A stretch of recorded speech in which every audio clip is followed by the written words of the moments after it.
राजनीतिक पार्टियां एक दूसरे पर जुबानी हमला बोल रही है तो नेता भी एक दूसरे पर करारे कटाक्ष कर 2024 की जंग जीतने के लिए जी तोड़ प्रयास कर रहे हैं।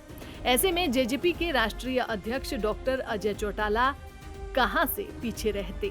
भिवानी में डॉक्टर अजय चौटाला ने विपक्ष के आरोपों पर जमकर जुबानी हमला बोला। वहीं अपने बागी विधायकों को लेकर वे बेफिक्रे नजर आए। सबसे पहले डॉक्टर अजय चौटाला ने कहा कि भिवानी संसदीय क्षेत्र के लोगों से जो वादे किए गए थे वे सभी वादे पूरे कर लिए गए हैं और आगे भी जो वादे किए जाएंगे वे पूरे होंगे। कांग्रेस के प्रत्याशी घोषित न होने पर उन्होंने कहा कि हरियाणा कांग्रेस में ये हाल है कि टिकट एक दूसरे पर थोपी जा रही है।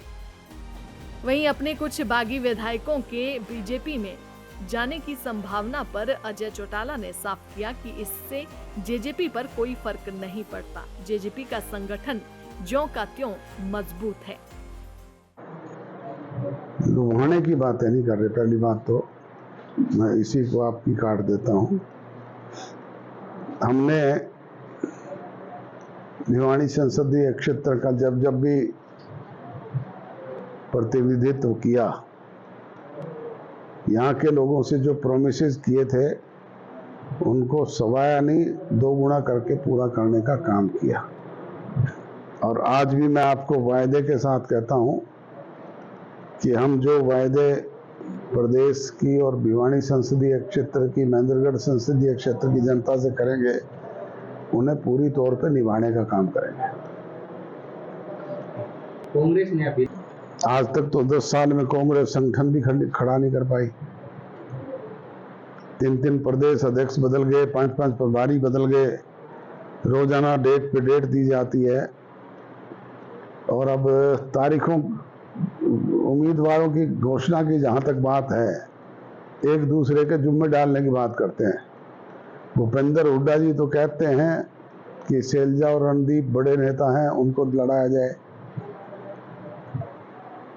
दिशा निर्देश नहीं, कार्यकर्ताओं से मैं अपील करता हूं कि वो जुट करके आपसी छोटे मोटे मन मुटाव, गिले शिकवे, शिकायतों को दूर करके और पार्टी के प्रत्याशी के प्रति समर्पण भाव से काम करें, ताकि हम महेंद्रगढ़ भिवानी संसदीय क्षेत्र से ज़्यादा मतों से जीत सकें। बिल्ली खंबा नोचे। रोजाना इस तरह की बात करने वाले लोगों का ना धरातल पे अधिक कोई आधार है, ना पब्लिक में कुछ बचा। पब्लिक ने उनको धूल चटा दी। अब रोजाना की बातें करके लोगों को गुमराह करने का प्रयास करते हैं। किसी राजनीतिक दल में आज उनका कोई वर्चस्व नहीं है। कभी भाजपा में जाओ, कभी कांग्रेस में जाओ, कभी कोई और कुछ नहीं मिलेगा तो मुस्लिम लीग में चले जाएंगे। इनके क्या फर्क पड़ता है? तो शर्म थोड़ी है लोगों को। आपने कहा था कि भैया जी, भविष्य के गर्भ में क्या छिपा है, और जो कांग्रेस इस तरह की बात करती है उसको हम चिमटे से भी छूना नहीं चाहते।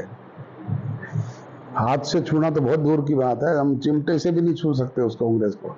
हम उसके विरोध में पैदा हुए हैं। तो कर लो, हम कब रोकते हैं? उनको शामिल करके फिर क्या हो जाएगा? सरकार तो ऑलरेडी उनकी स्मूथली चल ही रही है। 4 और लोगों को शामिल कर लोगे तो क्या फर्क पड़ जाएगा? जेजेपी पर कोई असर नहीं पड़ेगा। कोई असर नहीं पड़ेगा। जेजेपी के संगठन के जो लोग थे वो सारे के सारे जुड़े हुए हैं और वो एज इट इज काम कर रहे हैं। आप ये बताओ कि हमारा एक भी संगठन का कोई कार्यकर्ता, विधायक और सांसद की बात तो दूर है, एक कार्यकर्ता भी कोई संगठन का हमारा से दूर हुआ है?